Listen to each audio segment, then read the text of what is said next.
yata marunong magalit. Sobrang dami naman ng mga lalaki ang nagkakagusto kay Angie.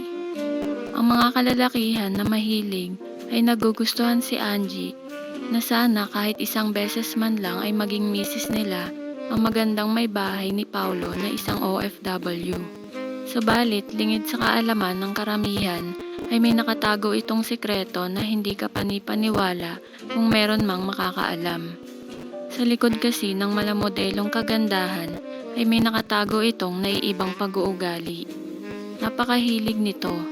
Umpisahan natin ang kwento ni Angie mula sa nakaraan hanggang sa kasalukuyan. Pagkatapos mag-graduate sa kolehiyo, ay nakapagtrabaho naman agad si Angie bilang isang merchandiser sa isang mini supermarket. Makalipas ang 2 taon, dahil na rin sa kanyang kasipagan, ay na-promote naman agad ito bilang department head sa frozen and meat section sa pinapasukang mini supermarket. Kinagabihan na isipan niyang ipagdiwang ang natanggap na promotion, kasama ang kanyang boyfriend for 2 years na si Paulo. Matapos kumain sa isang restaurant, ay napagpasyahan nilang panoorin ang palabas na 50 Shades of Grey sa isang sinehan sa SM. Nang matapos ang palabas ay lumabas na ang dalawa. Angie, pagbigyan mo na ako. 2 years na tayo magsyota. Bulong ni Paulo habang naglalakad. Kaya pala panay sagi mo kanina, dahil nagustuhan mo ang pinanood nating palabas. Mahina lang ang boses ng dalaga. Natat na kasi ako eh. Bulong naman ni Paulo. Magtigil ka nga, baka may makarinig, nakakahiya. Saway ni Angie sa kanyang nobyo. Ang hindi alam ni Paulo ay nagpapakipot lang ang kanyang nobya. Habang naglalakad ang magkatipan, ay nakakapit si Angie sa braso ng nobyo. Hindi maiwasan na sa kanilang paglalakad ay muling masagi ng braso ni Paulo ang dalaga. May tila malakas na boltahe ng kuryente ang nagpalala sa nadarama ni Angie. Ikaw lang ba? Gusto mo rin? Oo, ang tanging naisagot ni Angie. Sakit lang tayo, Angie. Ikaw ang bahala, ang naging tugon ng dalaga. Mabilis naman silang nakakuha ng taxi at diretso na agad sila sa pinakamalapit na pahingahan. Nakayuko lang si Angie upang hindi makita ng driver ang kanyang muka. Dahil sa panay ang silip nito sa kanya doon sa rear view mirror ng taxi. Kumuha agad sila ng room at sandaling oras lang.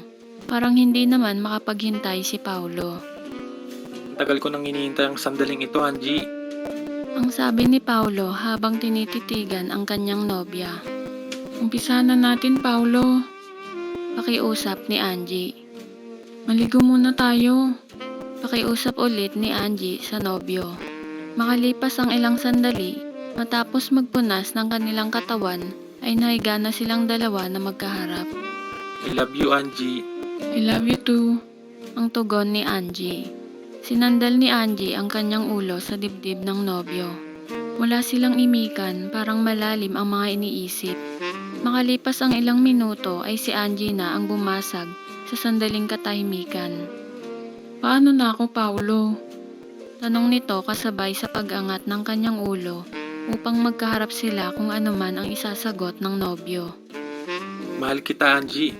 Kaya pananagutan kita. Ang pangako naman ng nobyo. Napangiti si Angie sa tinuran ng katipan at muling isinandal ang kanyang ulo sa dibdib ni Paulo.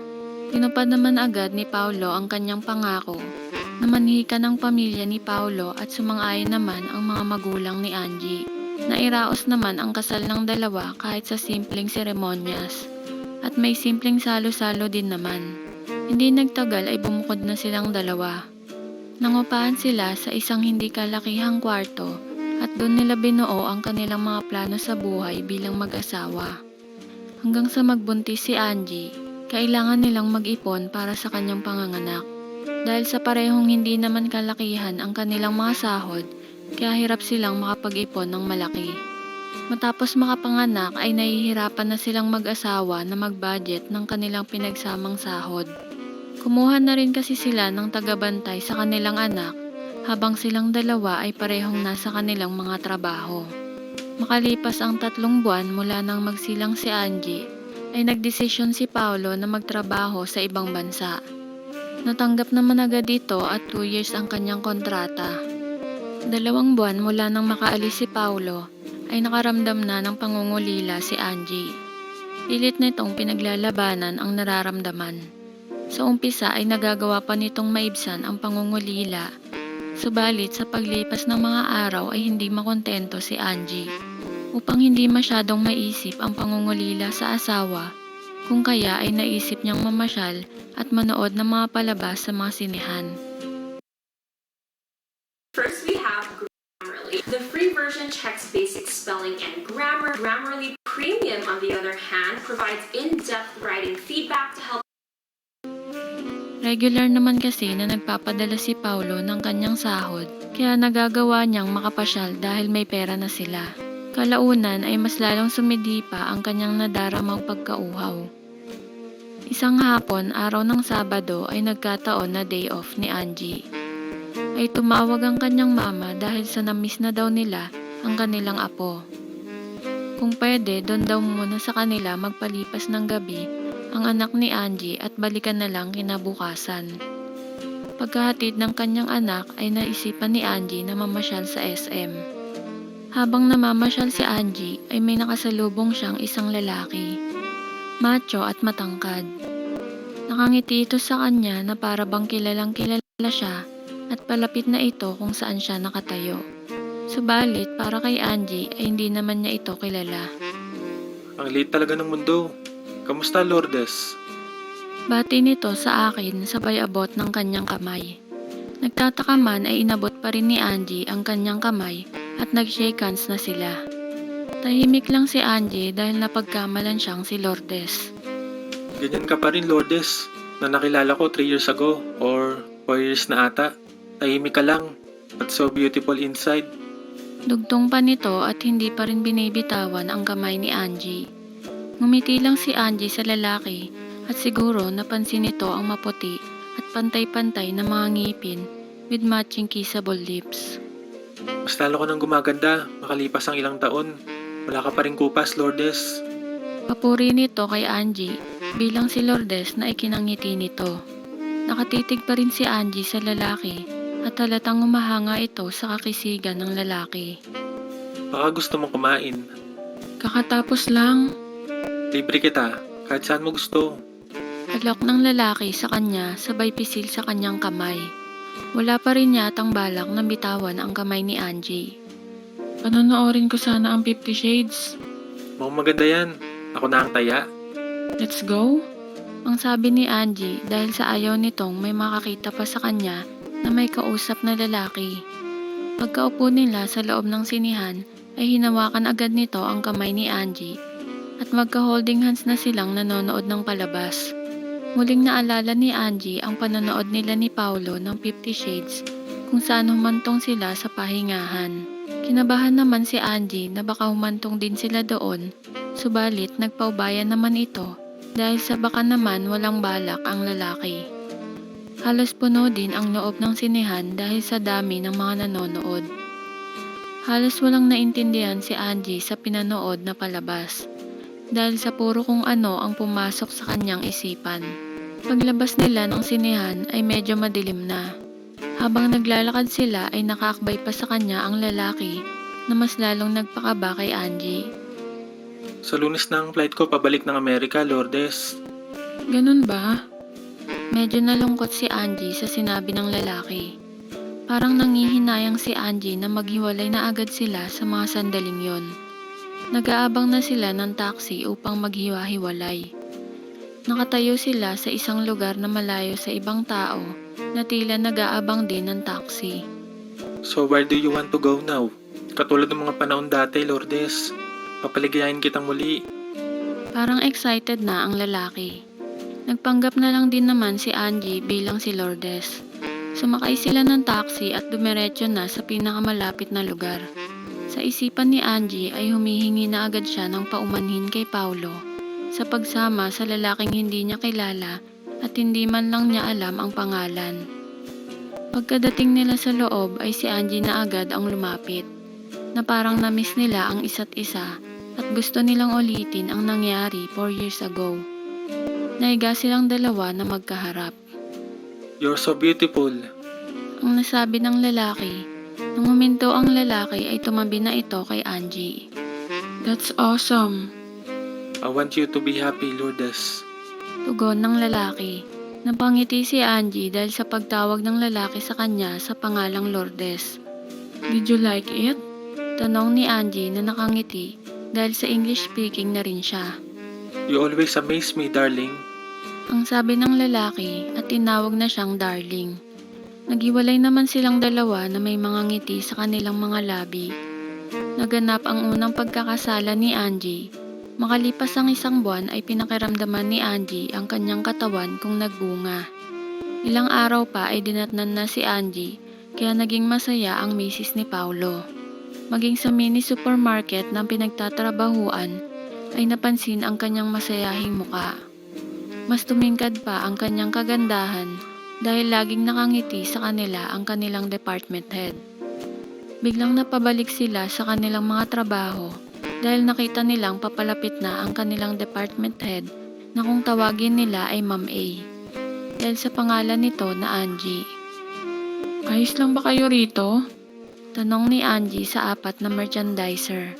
Nagkwentuhan yan Ma'am A tungkol sa'yo. Pagbubuko ng isang babaeng merchandiser dahil sa narinig pala nito ang usapan ng tatlo. Anong narinig mo, Vanessa?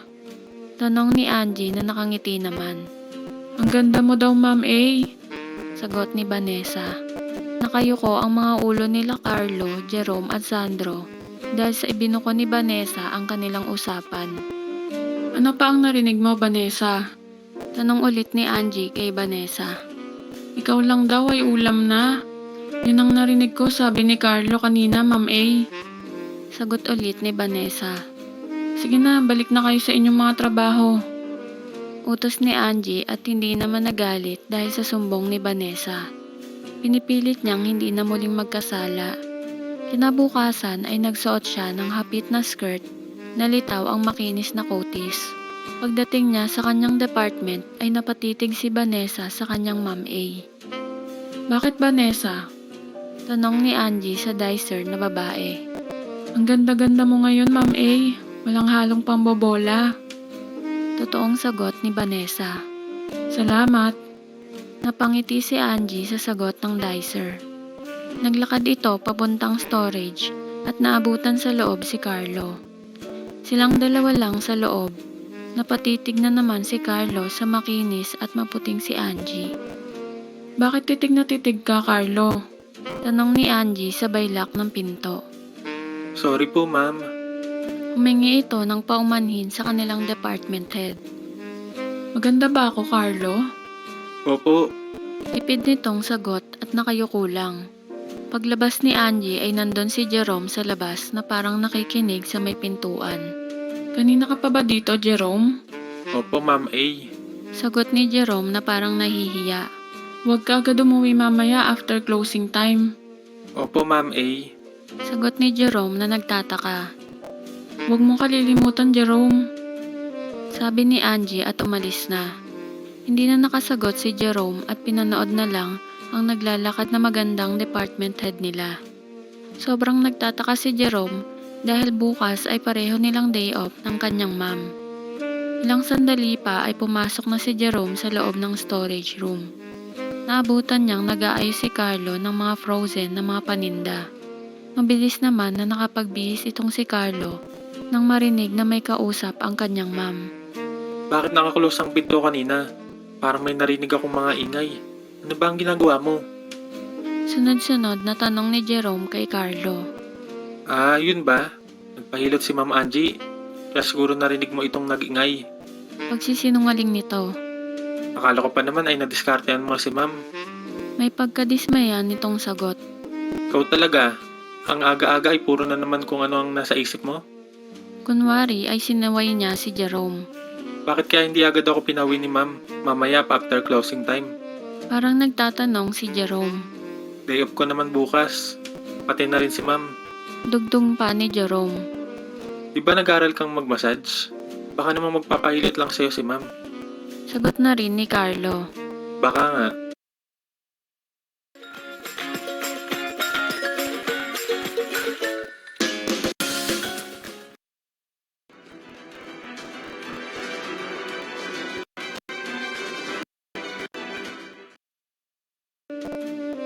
Pagkasabi ni Jerome, ay kinuha ito sa nakasalansan na paninda at lumabas na bit-bit ang mga frozen na karne.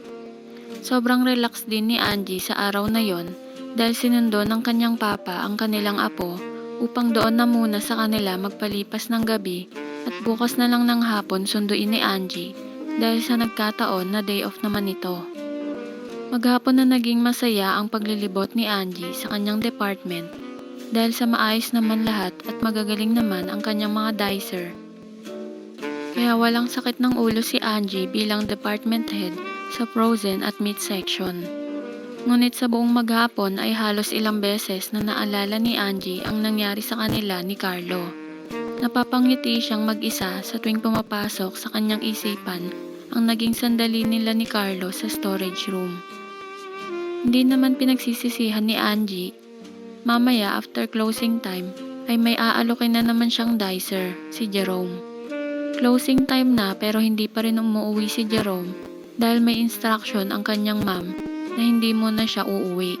Naisipan niyang doon na lang maghintay malapit sa storage room. Hindi naman nagtagal ay nakita niyang naglalakad ang magandang department head. Kanina ka pa ba, Jerome? Opo, ma'am. Agarang sagot naman ni Jerome. Dito tayo, Jerome, kasi mas malamig dito sa loob. Alok ni Angie. Pagkapasok nilang dalawa ay nilak agad ni Angie ang pinto. Jerome, magsabi ka lang ng totoo at hindi ako magagalit. Ano ang narinig mo dito sa loob kaninang umaga? Malumanay na tanong ni Angie at hindi man lang makitaan ng galit at maging sa pagsasalita. Ano po? Narinig ko pong may nag-iingay, ma'am. Sagot ni Jerome base sa kanyang narinig. Ano pa? Yun lang po. Maikling sagot ni Jerome. Hindi naman ulit nagtanong si Angie at nakipagtitigan lang siya kay Jerome. Pinakagwapo at pinakamatangkad sa tatlong lalaki sa kanyang department. Sabi ni Carlo nagpapahilot daw po kayo, kaya medyo naiyak po kayo. Normal lang ang pagkakasabi ni Jerome. Sinakyan na lang ni Angie ang kwento ni Carlo. Oo, Jerome, nagpahilot ako kanina kaya narinig mong umiiyak ako. Medyo sumakit kasi ang mga hita ko. Masakit pa ba ang hita mo, ma'am? Tanong ni Jerome na halatang may concern sa kanyang department head. Masahe na lang siguro, Jerome, ang kailangan. Nagkunwari si Angie na nakaramdam siya ng sakit. Marunong po ako mag-massage, ma'am. Sa katunayan ay nag-aral po ako sa TESDA. Nagagalak nitong pahayag kay Angie. Mamaya na lang ako magpapamasahe sa'yo, Jerome. Di naman nagmamadali si Angie. Kayo po ang bahala. Magsabi ka lang ng totoo, Jerome, at hindi ako magagalit. Anong pinag-uusapan yung tatlo tungkol sa akin? Tanong ni Angie. Di makasagot si Jerome sa kanilang department head. Nag-iisip kung kaya ba niyang sabihin ang kanilang pinag-uusapan na ibinuko ni Vanessa. Hindi ako magagalit, Jerome. Basta totoo ang sabihin mo. Paalala ni Angie sa kaharap na dicer. Nakayuko ang dicer na si Jerome. Tumingin ka sa akin, Jerome. Ano ang sinabi mo noon na hindi narinig ni Vanessa? Sinabi ko pong kapag nagpapalipas ako ng oras, ikaw ang nasa isip ko. Sikreto lang natin ito, Jerome. Kaya sana hindi mo ipagsasabi ang mga pribado nating usapan. Maasahan po ninyo, ma'am. Lalo na pagdating sa mga sikreto. Mabuti naman kung ganon. Marunong po ako magtago ng sikreto. Happy birthday sa'yo, Jerome. Wala bang handaan sa inyo? Wala pong handaan, ma'am. At bed spacer lang po ako. Anong plano mo ngayon sa pag-uwi mo? Wala po, ma'am. Tutulog na lang pagkatapos.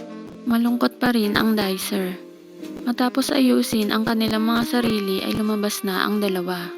Dumaan muna sila sa isang grocery at bumili ng pagkain para sa dinner nila ni Jerome at bumili na rin si Angie ng inumin at pulutan.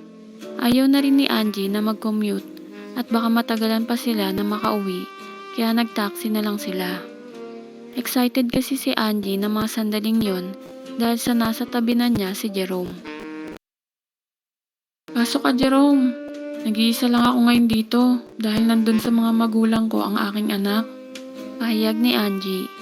Napansin ni Jerome sa loob ng inuupahan ni Angie ang isang kama, cabinet, isang maliit na mesa at ang mesa na siguro ang dining table na may 3 upuan.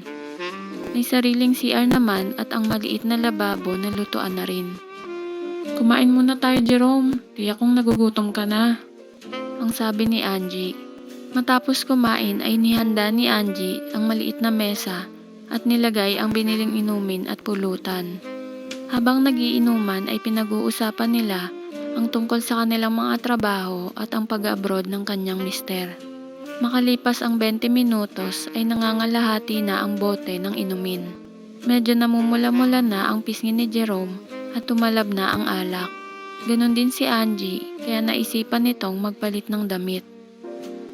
Ayos naman pala itong kwarto nyo, ma'am. Nag-iipon pa kami ng mister ko, Jerome. Mabuti na rin ang may sariling bahay talaga. Dugtong naman ni Jerome na napapalunok ng kanyang laway dahil sa dating natitipuhan ay nasa harapan na niya. Malaking halaga din ang iipunin pa namin upang magkaroon ng sariling bahay at lupa. Dugtong pa ni Angie. Subalit walang balak na magmadali si Angie dahil ang kanyang nabuong plano ay bukas pa niya pauuwiin si Jerome dahil parehong day off naman nila.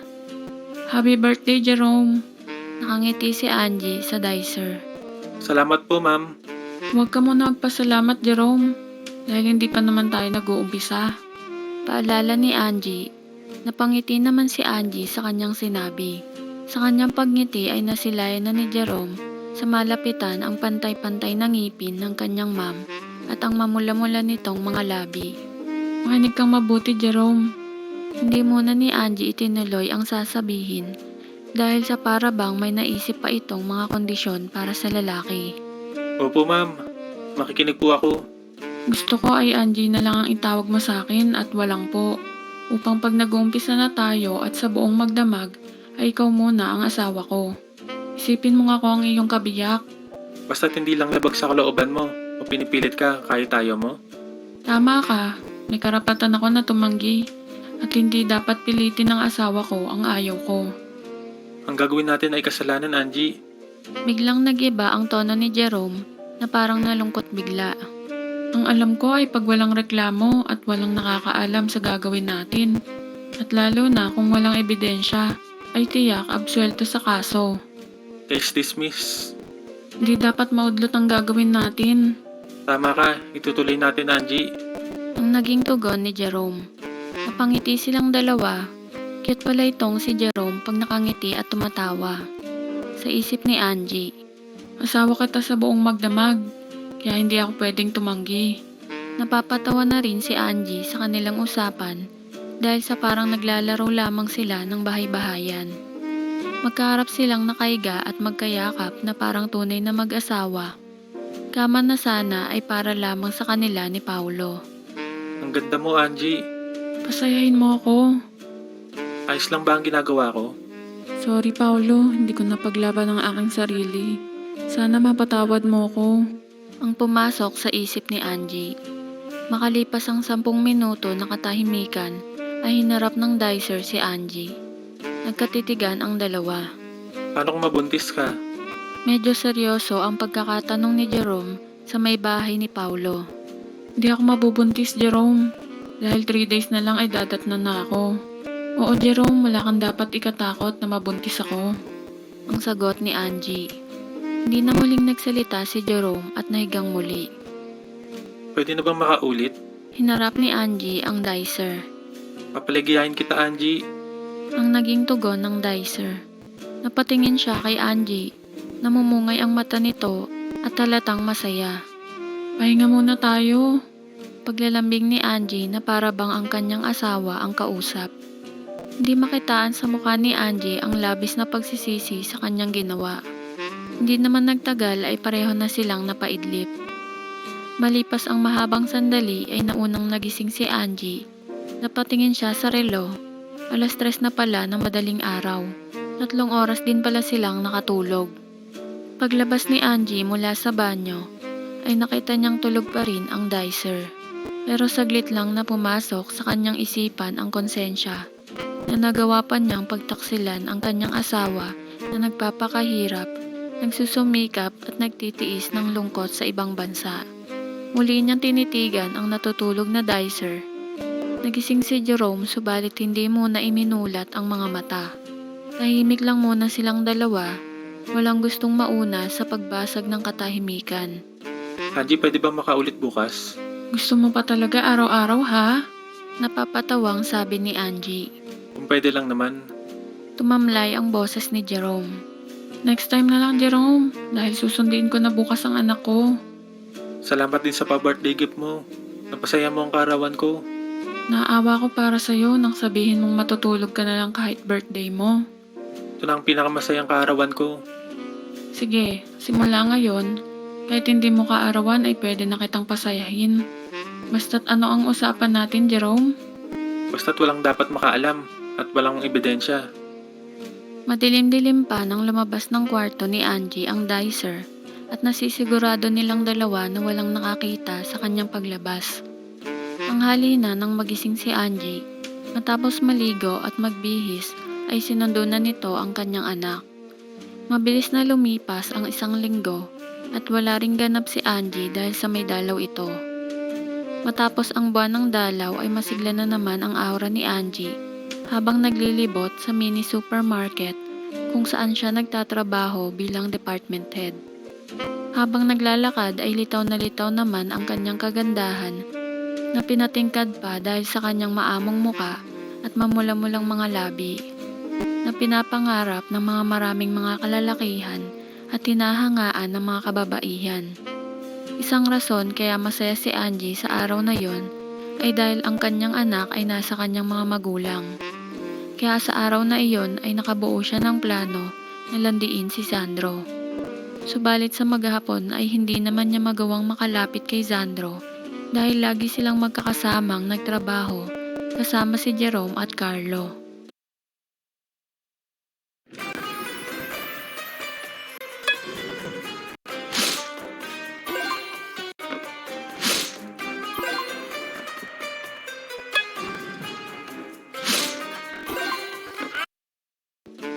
Gusto niyang gawin na lang ito sa susunod na mga araw.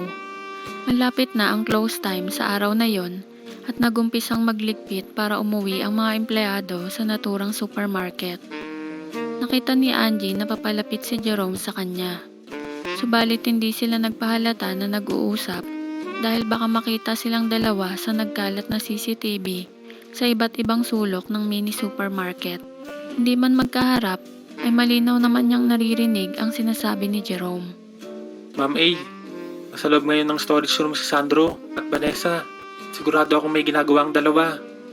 Ang narinig ni Angie mula sa dicer at umalis naman agad ito matapos magsumbong. Patay mali siya na naglakad si Angie patungo sa lugar kung saan nandun ang naturang storage room kung saan siya ang department head. Good afternoon, Ma'am A. Bati ni Carlo sa kanya at tila nakatanod ito sa may pintuan ng storage room. Si Carlo pala ang sinasabi ni Jerome na ginagawang lookout ni Sandro. Andun sila ni Vanessa sa loob ng storage room. Balik ka na sa trabaho mo, Carlo. Opo, ma'am. Nakayuko itong nilisan ang pintuan ng storage room. Tulungan mo na lang dun si Jerome at malapit na ang closing time. Patay na. Sabi ni Carlo habang papalayo. Narinig pa rin niya ang huling sinabi ni Carlo. Sinubukan ni Angie na buksan ang pinto ng storage room, ngunit nakalak ito. Dinukot sa kanyang bulsa ang kumpol-kumpol na mga susi. Hinanap ang susi ng storage room at maingat na binuksan ang pinto. Pagpasok niya sa loob ay nakita ni Angie si Sandro at Vanessa. Tama ang suspecha ni Jerome na may milagrong nagaganap. Parehong nakatalikod silang dalawa sa may pinto. Kaya hindi nila napansin na may ibang tao na nakapasok sa loob. Pinapanood ni Angie ang kanilang ginagawa. Baka mahuli tayo, Sandro.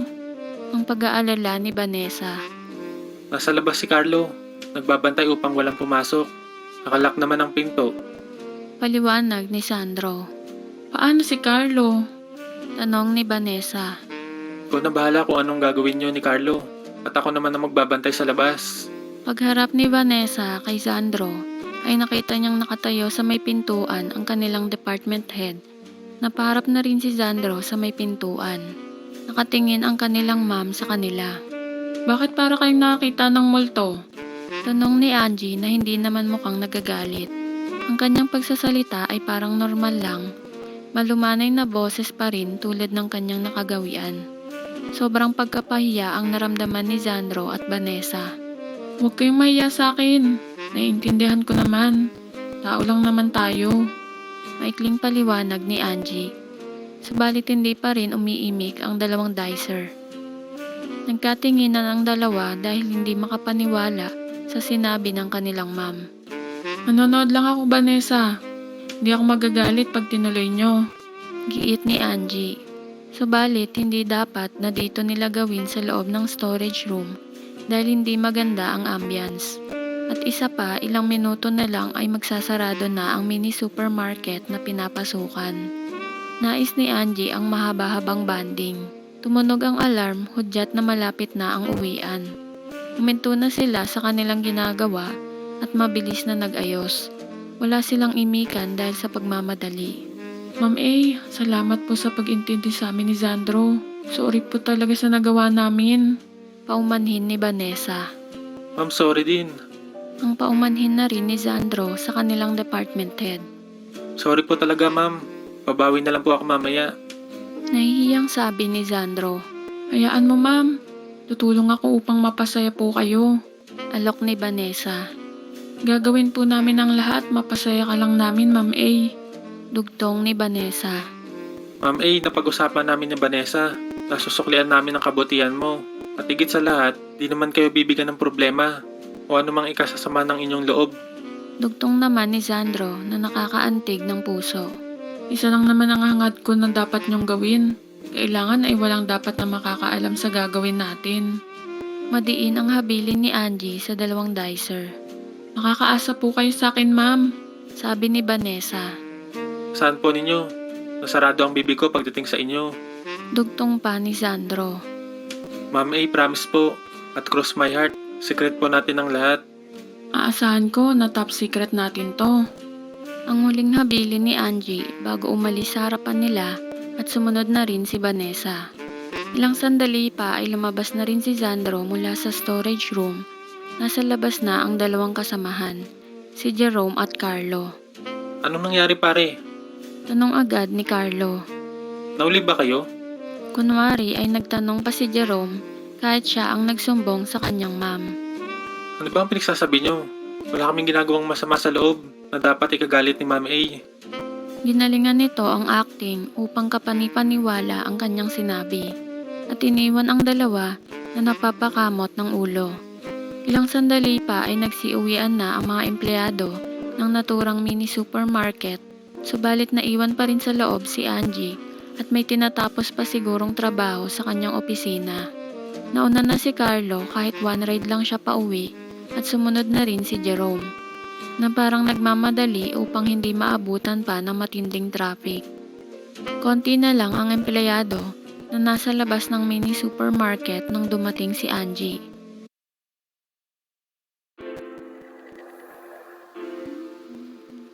Let me love you, let me love you, baby.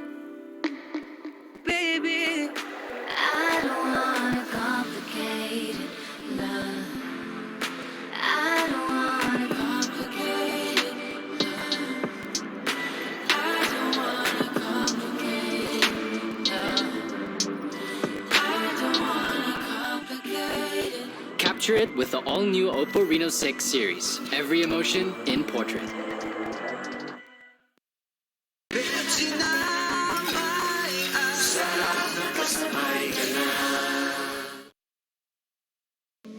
Sorry, medyo natagalan ako. Sabi agad ni Angie na parang excited nang makita ang dalawa. Wala pong anuman, Ma'am A, sabi ni Vanessa. Sakay na lang tayo ng taxi upang madali tayong makarating. Bulong nito kay Vanessa. Hindi ko alam na mahilig din pala kayo, Ma'am A. Bulong din nito. Kreto ko yan, kaya hindi mo alam. Napangiti si Angie sa babaeng dicer. Taxi! Tawag ni Sandro sa paparating na taxi. Sumakay si Angie at Vanessa sa likuran ng taxi at sa unahan naman si Sandro. Makalipas ang 30 minutes, Nandito na po tayo, sir. pahayag ng matandang driver. Sige, bumaba na kayo. Ako na lang magbabayad. Ang sabi ni Sandro. Tara na, alok ni Angie. Matapos makakuha ng room ay sumabay na sila sa room boy na dala-dala ang susi ng kwarto at maituro sa kanila ang daan. May malapad itong kama na kasyang-kasya sa kanilang tatlo. Ang bango naman ng kwarto na ito, Ma'am A. Hindi tulad ng kwarto na pinagdadalhan sa akin ni Sandro. Puna ni Vanessa. Hindi naman dahil sa kwarto ang pinunta natin doon. Tama na ang asaran nyo. Saway ni Angie sa kanila. Maligo muna ako. Bala ka na kay Ma'am A. Sabi ni Sandro at nagtungo na sa banyo. Nagustuhan mo ba, Ma'am A? Tanong ni Vanessa. Oo naman, Vanessa. Sagot ni Angie. Salamat at nagawa kong mapasaya ka, ma'am. Ani ni Vanessa. Binuksan muna ni Sandro ang telebisyon upang hindi masyadong marinig sa labas ang kanilang usapan. Basketball ang napiling palabas. Dito ka na, Sandro. Alok ni Angie. Ma'am A, ayos lang ba ang gagawin natin? Tanong ni Sandro na may paggalang sa department head nila. Totohanan na ito, Sandro, at hindi na panaginip. Mula kay Vanessa. Tutupad na rin ang matagal kong pinapangarap. Anong gusto mo, Sandro? Tanong ni Angie. Para kay Sandro, ay ito na ang katuparan ng isang pangarap. Umuwi silang tatlo na may mga ngiti sa kanilang mga labi. Kinabukasan ay walang naiba sa pakikitungo ni Angie sa kasamahan sa trabaho. At wala na ring misteryo ang nangyayari sa loob ng storage room. Makalipas ang ilang buwan, mula nang nangyari, ay naging masaya na si Angie dahil umuwi na ang kanyang mister na si Paulo. Nakalipat na rin sila sa isa pang mas maganda pang tirahan at nakapagpatayo na rin sila ng bakery at mini grocery pa. Lumipas pa ang mga buwan at umalis na ang 4 niyang mga dicer. Na-promote na rin si Vanessa bilang department head sa ibang sangay ng mini supermarket at si Sandro ay naging polis naman. Samantala, nakapagtapos na rin ng pag-aaral si Jerome at naging call center agent na.